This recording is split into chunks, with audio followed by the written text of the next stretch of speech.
heart of where innovation, money, and power collide in Silicon Valley and beyond. This is Bloomberg Technology with Caroline Hyde and Ed Ludlow.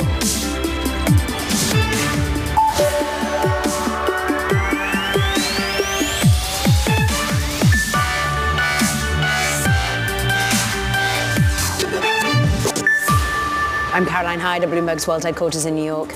And I'm Ed Ludlow in San Francisco. This is Bloomberg Technology. Coming up, divest or ban legislation. It clears the House and it heads to the Senate. That's this week. TikTok, it prepares to take this to the courts and exhaust all legal fights. We'll have full coverage ahead. Plus, we take a deep dive into Tesla as chaos erupts internally and Elon Musk shifts the company's focus from a cheaper model to the robotaxi. We'll bring you the findings from our Bloomberg Big Take. And Salesforce's talks with Informatica, they fizzle as the companies struggle to agree on terms of a deal, all according to sources. We'll discuss that and so much more throughout this hour. But first, the other big story we're tracking is the passage of the ban or divest TikTok bill on the Hill. We passed the House over the weekend. The expectation is it will pass the Senate in the coming days. Bloomberg intelligence analysts, our in-house researchers, saying there's a 90% chance it will go through the Senate and be passed into law. These are the publicly traded social media names. Some downward pressure on names like Meta and Snap, Alphabet, parent of Google, a little higher, but I'm thinking, of course, about YouTube. The landscape for social media in this country is front and center this week, Caroline. And also what's happening abroad. The EU opening a new investigation into TikTok as well. We're reporting all of this as you just really focus on what's happening in the US, Ed. In the coming days, the Senate expected to vote on that legislation requiring TikTok's Chinese parent company, ByteDance, to divest its ownership stake in the app. President Joe Biden has said, look, he'll sign that legislation pretty promptly if it gets through. For more, let's bring in Bloomberg's Alex Barinka. It's been a busy weekend and looks as though this is kind of a done deal now. It does. This bill passing seems almost inevitable. The Senate is expected to take it up this week. President Joe Biden has said he will sign it immediately. And TikTok Inside is already scrambling. Over the weekend, after the bill passage on Saturday, we broke the news that the general counsel in the U.S. for TikTok and ByteDance, Eric Anderson, who's been in charge of convincing the National Security Interagency Committee that TikTok's doing enough to prevent any user data from getting to China, is actually being pushed out of his role. So the changes are happening internally. The company is also sending memos to its employees promising that if this bill passes this week, that will not be the end of the story. ByteDance and TikTok both intend to fight this to every extent of the legal battles possible before considering any kind of divestiture or separation from TikTok's Chinese parent company, ByteDance. I talked at the beginning of the show about the BI or Bloomberg Intelligence assessment of whether or not this will pass through the Senate and be passed into law, 90%. Their other piece of analysis is that if there were to be a legal challenge by TikTok and its US users, they assign a 70% chance that the US government would be successful in court. Over the weekend, we also had a lot of kind of internal news at TikTok. What else have you reported, Alex? Well, those pressures on the legal side, it's interesting to see those numbers. There are a number of kind of legal avenues that TikTok might take.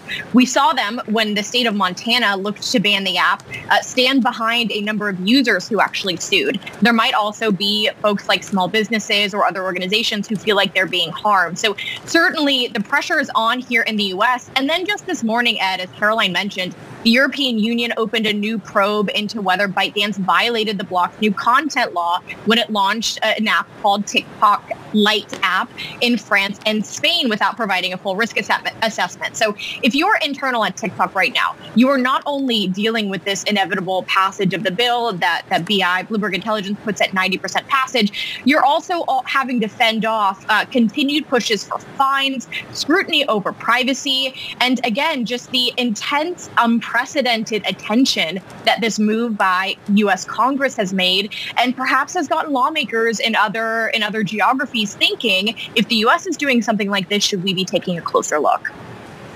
Bloomberg's Alex Barinka, literally minute-by-minute reporting on this. It's been a busy weekend. It will be a busy week for you. Let's keep the conversation going. Bring in Rachel Tipograph, the founder and CEO of Micmac, an e-commerce marketing platform for multi-channel brands. You understand the entire lens here, the user's interest in TikTok, the potential of TikTok in this country in the e-commerce context, and the competition out there. I talked about the chances of this bill passing. I believe you see it passing as well. Absolutely. It'll be the big news headline this week that the ban will likely happen. But we at MikMak don't believe that this is the end of the story. TikTok has become one of the most powerful platforms in the world. At MikMak, on any given day, we now see TikTok as our second most trafficked platform. Meta being number one, TikTok being number two. We have to remember, TikTok didn't enter the cultural zeitgeist until 2019. And fast forward today, it has leapfrogged YouTube, Snap, Pinterest, and of course X in terms of brand investment and traffic. So we don't believe this will be the end of TikTok. TikTok will absolutely fight this the way that they did with Trump in 2020 and Montana last year. That will then create some time for a divestiture to really come to life. And why wouldn't Salesforce or Microsoft or Adobe or Walmart, Amazon or Meta make a land grab for this? Because, 50% of Americans Rachel, use TikTok. Well, the reason they might not is because China won't let them. We've also got to factor in the fact that China might not sell it, or indeed they wouldn't let the access to the technology. But let's go with the fact that maybe they are able to buy it here in the US. I'm just interested, amidst this uncertainty, because they still got a year, if this goes past the Senate, they then got a year to sell themselves. Do any of your 1,200 brands that use you, that come through you, start to pull back on their investment in TikTok, do you think, at all? You know, this has been a part of the dialogue for the past year that a ban could happen. And for some of the advertisers, we've seen a slight pause. That being said, TikTok traffic at MikMak has grown 40% year over year. So by and large, we continue to see Fortune 1000 brands invest in the platform. And not only are they investing it from an advertising standpoint, they're starting to invest in it in terms of a standalone commerce channel now with the advent of TikTok shops. So we're not seeing brands pull back, but the reality is with advertising, it's very easy to turn on and off. We saw this happen with Meta, with YouTube, with X. And so brands have options. If they choose not to invest in TikTok, they're going to reallocate spend to other social channels, as well as programmatic like The Trade Desk or CTV like Roku. So I'm not overly worried in terms of what will happen in the advertising landscape. There's plenty of options for brands to drive reach, awareness, and conversion. There's the advertising side of the equation, there's the eyeballs. And it was interesting that over the weekend, Elon Musk, the CEO of X, the platform formerly known as Twitter, gave his opinion that TikTok should not be banned in the USA, even though such a ban may benefit his own platform, X. Therein lies the value of it. You talked about the e-commerce side, but for me, the thing we never talk about that much is 50% almost of all Americans use TikTok. That is scale that many other platforms don't have. Absolutely. I mean, it's why TikTok is now our second most trafficked channel at MikMak. Meta is number one. There's very few places for you to reach all U.S. American households. And so to reach 50% of them with essentially one ad buy on TikTok is extremely powerful. And per Musk, I mean, we're talking about setting a precedent that really interferes with the First Amendment, which is why at MikMak we believe that if things can play out, a divestiture is most likely the best outcome for everyone. ByteDance might not see it that way, but in terms of the U.S. government, if I were them, I would be pushing for a divestiture. I don't think ByteDance would see it that way, no. A second ago, I actually misspoke. I said that Elon Musk was the CEO of X. He's not. Linda Yaccarino is. But given the last 7 days that I've had and the number of companies that Elon Musk is CEO of, I think the world will forgive me. Rachel Tipograph of MikMak, thank you very much for your analysis. Now, coming up, internal chaos at Tesla, where Elon Musk is CEO, and he's shifting his focus from a cheaper model to the robo-taxi. We put a really important piece out last night in the Bloomberg Big Take, and that's coming up next. Karen. So well read. Brilliant reporting. Meanwhile, let's just dig into what was also happening on Friday. Remember when Nvidia was down 10%? It lost more than $200 billion in market capitalization. Today, it's up, but only 1.3%. We're actually fading some of that rally in this big tech and AI play. This is Bloomberg Technology.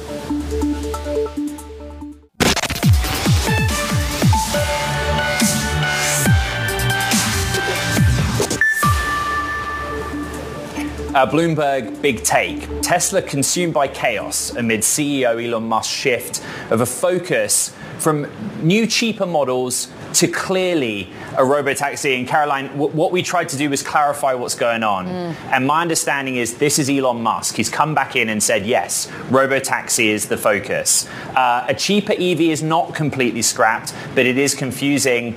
You've read the big take. I don't know. Did we give you some clarity on where we stand? You did. You really just highlighted how much perhaps we've seen a reorientation of Elon Musk back on the Tesla business, back in demon mode for all the pros and the cons that gives. I mean, in particular, you articulate so well some of the negatives that have been felt by people let go at the company. I think one really clear thing is that loads of executives at Tesla said, Elon, please do the $25,000 EV, do it cheap. Elon said, no, we are doing robotaxi, and there's a difference of philosophy, but the cheap part is misunderstood. It's not cancelled or scrapped, it just looks different to what we thought. So a lot to discuss. Yeah, the fact that basically it can be rolled out, this is a cheaper model for other purposes, a more broadly, more wide-reaching company that ultimately investors are trying to get their hands around, and share prices reflect that. Craig Trudell, who has been helping edit this beautiful creation that Ed Ludlow and Dana Hull have put together over this weekend.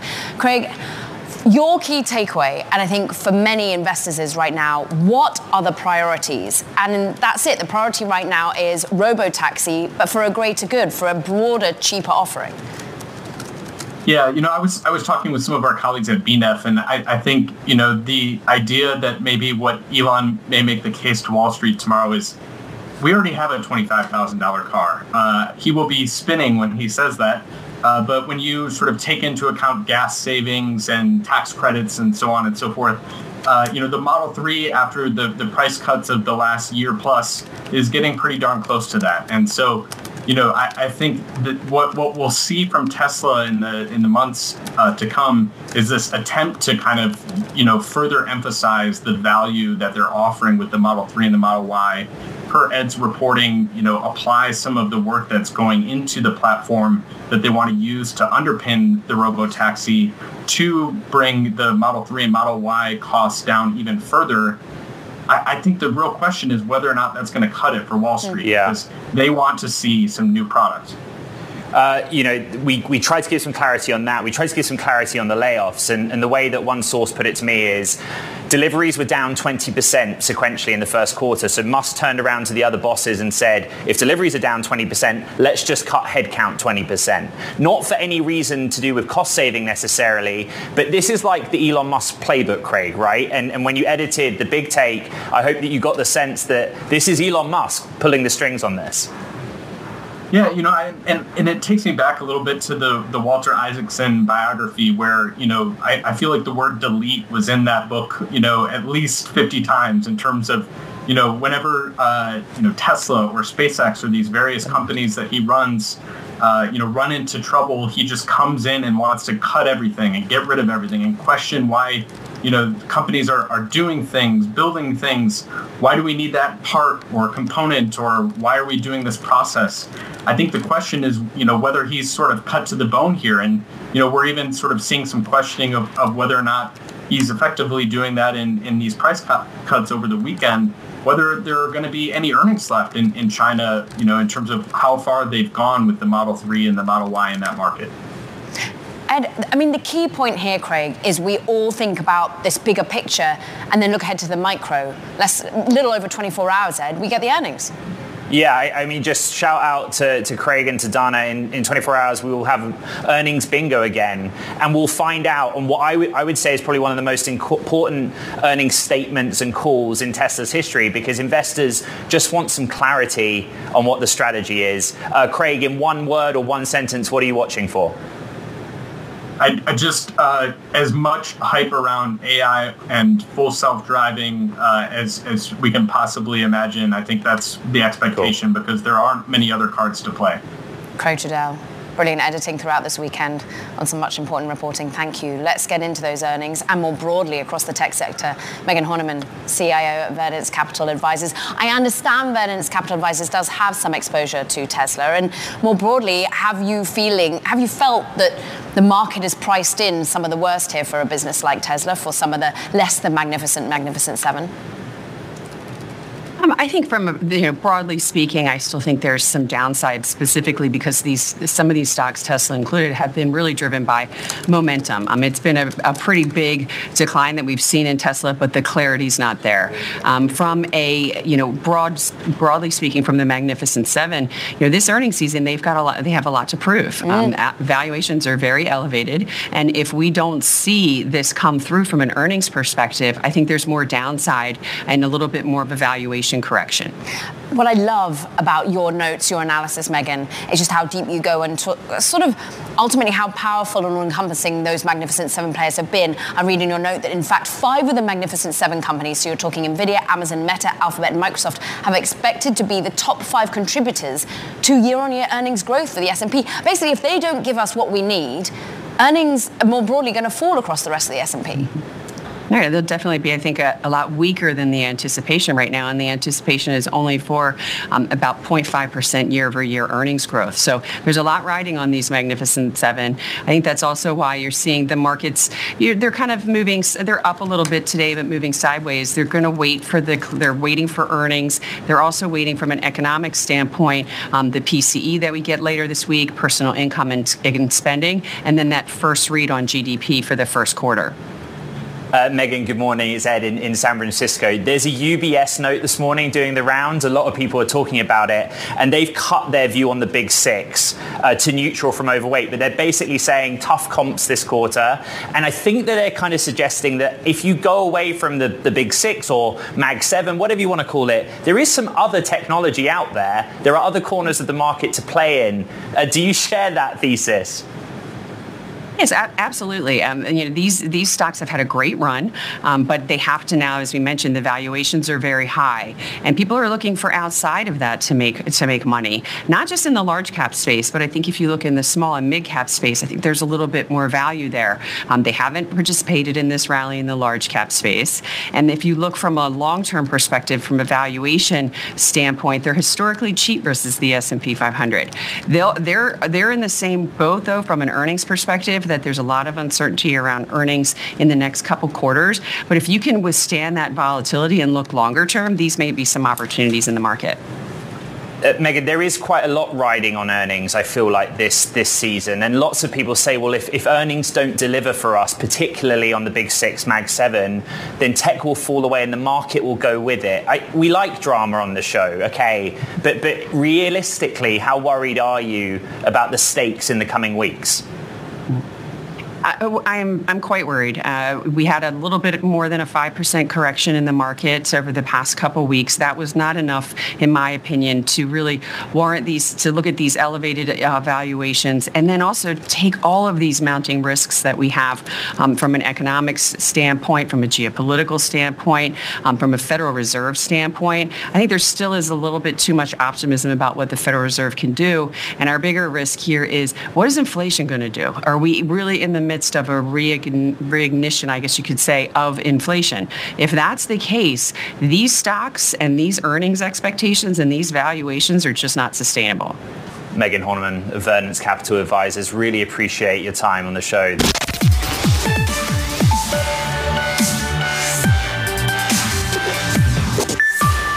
Time now for Talking Tech. First up, calls are growing for a crackdown on X over in Australia after 2 knife attacks have occurred in Sydney over the past 10 days alone. Now, graphic content from the stabbings as well as misinformation spread quickly as both attacks unfolded. And that's now prompted 5 government ministers to consider bringing in tougher laws for social media companies. Plus, Tencent shares, well, they've staged a big rally since December. And now we know that China's biggest internet firm has just nailed down an earlier than anticipated debut of its mobile game, Dungeon & Fighter Mobile. It's a marquee title expected to refresh an aging pipeline and draw in new users, so shares ticked higher that much more. And Japan's antitrust regulator has its eyes on Google. This after it says the tech giant used tactics that limited Yahoo Japan's ability to compete in targeted search ads. Now, the watchdog says that Google's parent Alphabet changed its conduct as soon as they flagged the practice. But we'll keep on monitoring this US firm.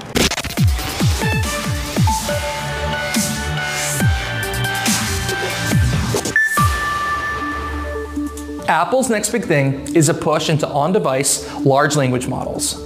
Apple's been working on several major projects for years, including home robots, foldable iPads, and augmented reality glasses. But the biggest and most important project coming this year is a push into generative AI. Apple's approach will be a little bit different than the competition, like Google, OpenAI, and Meta. Instead of powering Gen AI on cloud-based servers, the functions will work on the iPhone itself using the on-device software, processors, and other chips. That makes it quicker, more secure, and Apple believes more functional and more accurate. With iOS 18 coming in September after being introduced in June at the Worldwide Developers Conference, Apple plans to include a slew of new AI features that will help users in their daily lives. I'm Mark Gurman. This is Power On. Okay, let's get a check in on the markets. And one asset I guess we haven't talked much about is Bitcoin. We sent the headline, 5 p.m. Pacific on April 19. The halving has occurred. And as such, it cuts in half the rewards that are paid to miners. 24/7 we trade in Bitcoin. So we're at 65,000, 66,000 US dollars per token right now. Where we're seeing a more pronounced, delayed, I suppose, reaction to the halving is in those assets that do not trade 24/7. In other words, the US traded equities or stocks that are crypto linked. Coinbase is off its session highs but have been up 7%. Riot, another blockchain related platform, up 9%. Some names moving to the downside. Marathon Digital Holdings down 3.9%. There was a headline on the terminal, Caroline, that the halving was a bit of a limp. But as you know, I think we should be excited about it. I think there's still a lot to discuss. There were still parties, virtual or in real life. I want to know how many of those invites you went to, Ed. But one person hosting one of those halving parties was Chris Klein, Bitcoin IRA, COO and co-founder for this, and so much more. So the hype, you watched it happen when it occurred on Friday night, but now the reality. And what's interesting is, maybe there are certain players, miners out there now that don't get rewarded as much. Maybe we see an impact on the share price, but ultimately this is meant to drive the increase of Bitcoin prices. Will it? Yes, absolutely. Thanks for having me. And we had some good parties last week for the halving. You're right, it does punish the producers of the asset class. You will see, I saw headlines this morning that it came off with a whimper. That's pretty typical for halving events. It's usually 3 to 6 months where you start seeing some impacts of that supply constraint that takes place. Supply constraint has not yet taken place. I actually want to focus on that for a minute because I think you guys had a pretty good quarter. Yes. And actually since the start of the year, whether you are focused on the underlying technology or you're a participant in the marketplace for crypto-related assets, things have been quite cheery.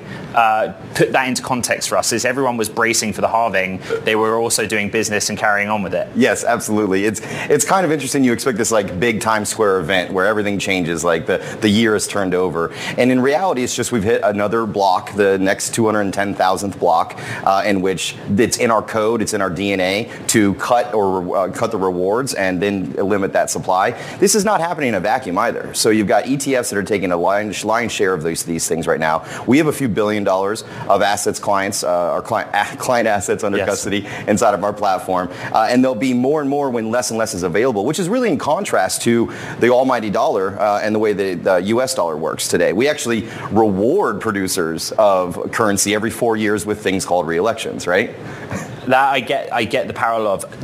We have a big part of our audience that are focused on largely the blockchain, right? They probably don't care about any given direction of the movement in Bitcoin or its current price. But there is now a big market of people that do. Yes. And many of them argue because of the finite supply, and I'm repeating myself to audience, we always talk about this, but Bitcoin can only ever go up in price because of that limited supply. Because of that scarcity. Yeah. And yet, the other story of the first quarter was liquidity. This is quite a liquid market. Yes. Where a lot of trades hands. How do we square those two? How do you square that with liquidity is a difficult question. Probably bigger nerds that can handle that for you. But don't forget the divisibility of Bitcoin. It's not, you don't trade in one Bitcoin. It goes down to the 11th decimal point, which is known as a Satoshi.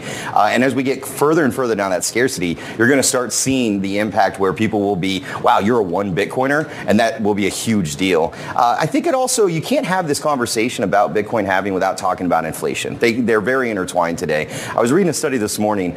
Northwest Mutual came out. Average Americans think they need $1.5 million in order to retire comfortably, which is a pretty large number. However, what's really staggering is that just 3 years ago, the same report was at 950,000. So in just 3 years, Americans feel like they need 53% more money to retire comfortably. And that's part of why folks are looking at diversification of currency, and Bitcoin is an opportunity for that. And look, you're looking at what we're saving for our pensions and for our retirement a little bit more because you've got it in your name, Bitcoin IRA.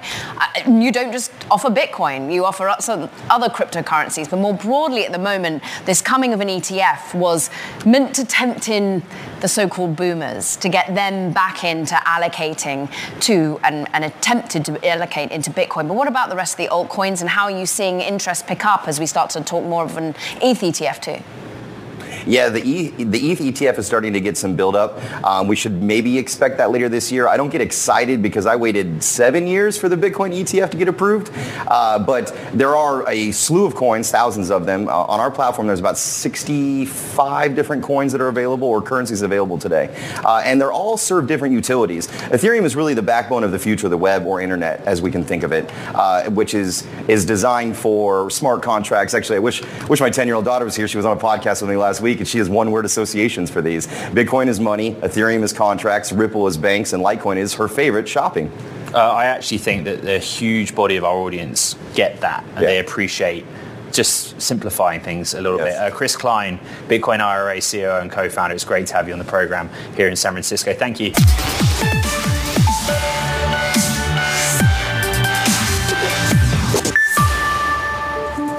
Let's talk about the entertainment industry. I chatted with Kevin Mayer, former CEO of TikTok and former Disney chairman. And we talked about, you guessed it, TikTok's troubles, but also Disney's leadership. Two big stories in that world of late. He's also the co-CEO of Candle Media, which owns CoComelon creator Moonbug Entertainment. So I had to ask him if we should expect more coming from the company's smash hit children's series. Listen to this. We are planning a movie. It hasn't been, I don't think, officially announced actually, but there's a movie coming up, hopefully, that will be either theatrically released or be on a streaming service. I'm thinking it could be theatrically released, and that would be great. That's probably in 2 years. We'll have a CoComelon movie. And you're right about licensing and merchandising. When you have the reach and depth of engagement that we have with our properties, with kids and their parents, by the way, there's a huge amount of co-viewing of CoComelon and other properties. Something like 40% of all views are also seen by a parent, and we've done the work to know that for sure.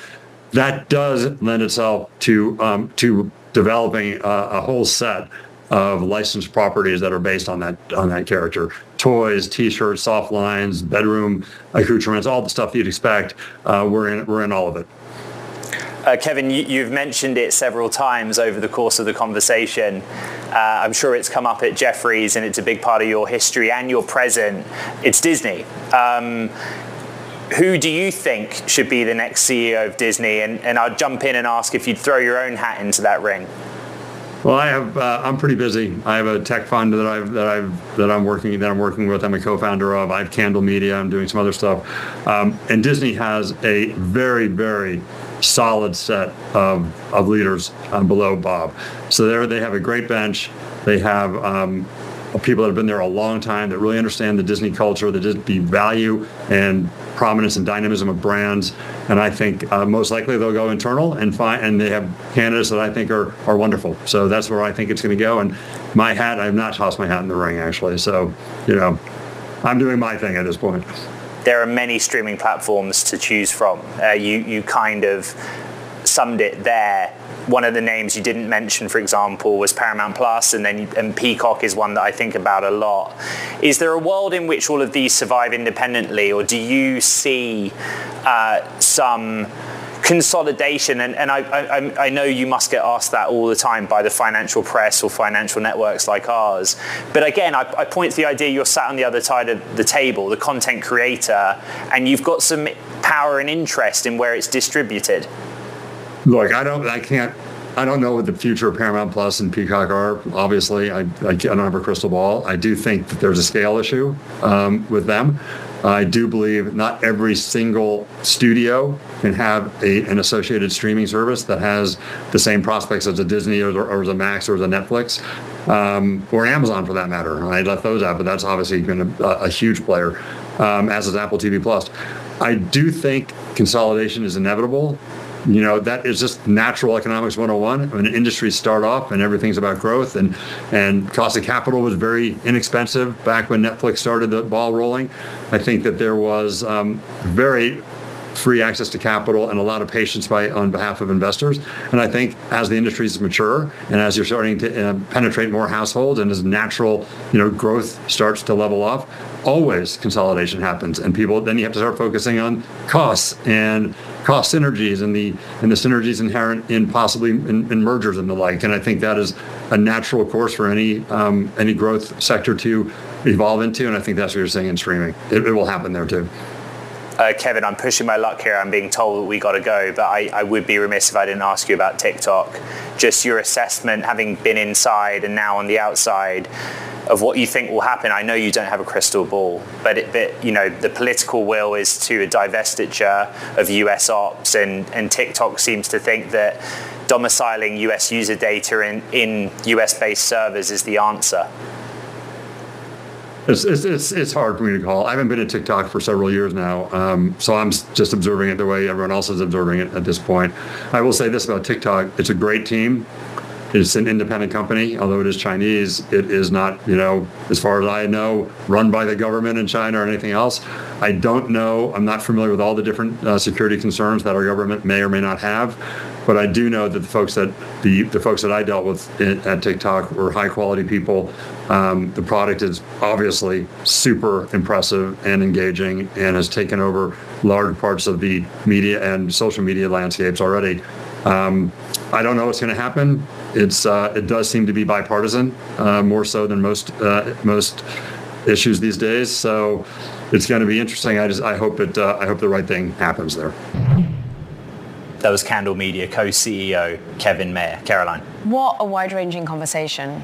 Brilliant, Ed. Meanwhile, though, look, we've got to switch gears because it's Earth Day. Happy Earth Day. So let's take this opportunity to look at the latest world of climate tech in venture capital. We're very pleased to bring in Siam Capital founder and managing partner, Sita Chandraman Klasari, on today's VC Spotlight. Sustainability as a service. What is that? That is your ethos. That is your underpinning. What does sustainability as a service look like? It's a great question. I think I'd probably first dissect the question around sustainability because there's so much public rhetoric right now around what it actually means. So we are trying to tackle how do we produce more or the same with less. Mm-hmm. And there's new technologies that are trying to combat this. But the way that we think about it is like, how can we invest in consumption infrastructure, in the picks and shovels, in supply chain software, in new data platforms that really allows us to be much more sustainable in an economic way. So that's sort of why we landed on this coined term, if you will, the new SaaS, or sustainability as a service. You've been raising money, and as someone who's leading it as GP, still a lot of money from the fund to allocate. So tell me, 50 million, where are the priorities to be putting money to, where you can make the most impact from how I basically interact with the climate as a capitalist? It's a great question. We're still investing out of our first fund, but we're actually really focused on our second fund right now. And the ethos is very similar. And how big is that second fund? Our second fund target is 80. Great. And the thing that I think a lot of consumers struggle with is like, how can you really capitalize on your individual purchases or your individual activities, if you will?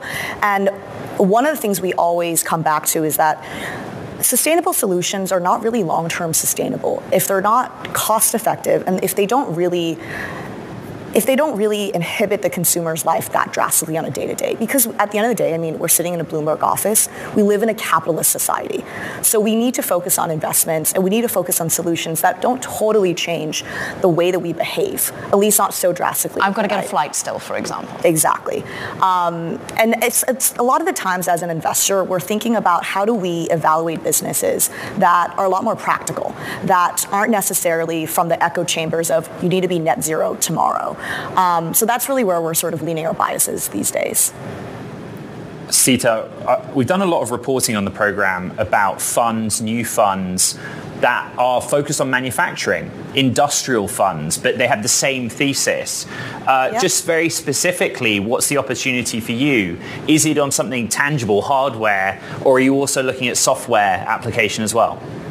We're definitely looking across both areas, but our personal bias is towards the latter. I mean, to be very frank, the genesis of the fund really started because we felt like while there was a lot of capital being deployed into the broad climate crisis or the sustainability transition, from a sheer volume standpoint, the vast majority of this capital was going into hard assets, long duration, if you will, slightly riskier bets.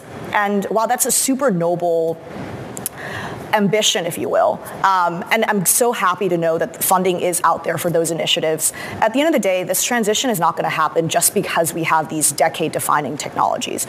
We also need the picks and shovels, sort of the point I was making earlier around really software that will actually connect the dots between the new technologies that exist and the end user, be it the consumer or businesses. So we have a strong bias towards really investing in these slightly more scalable, slightly more asset-light, much more software-focused opportunities.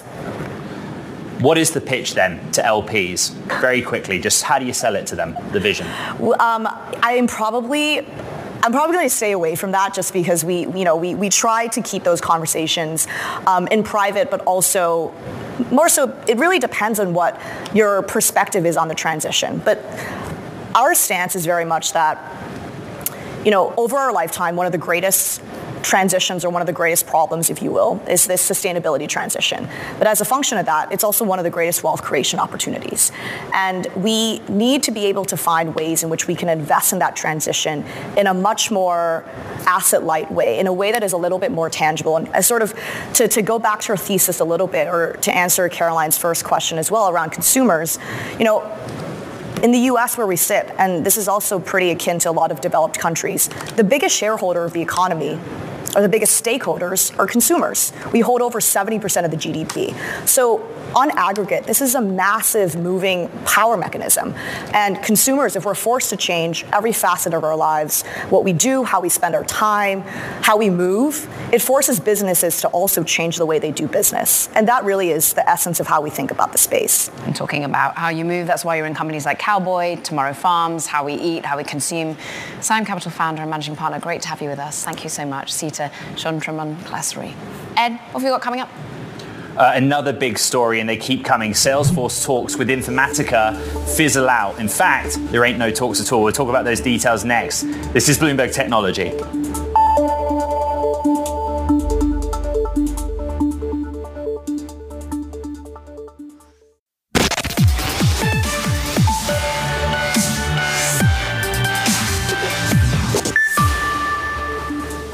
Data management company Informatica said it's not engaged in takeover talks following reports that discussions with Salesforce had cooled. Let's get the analysis with Anurag Rana of Bloomberg Intelligence. So that was the chronology, right?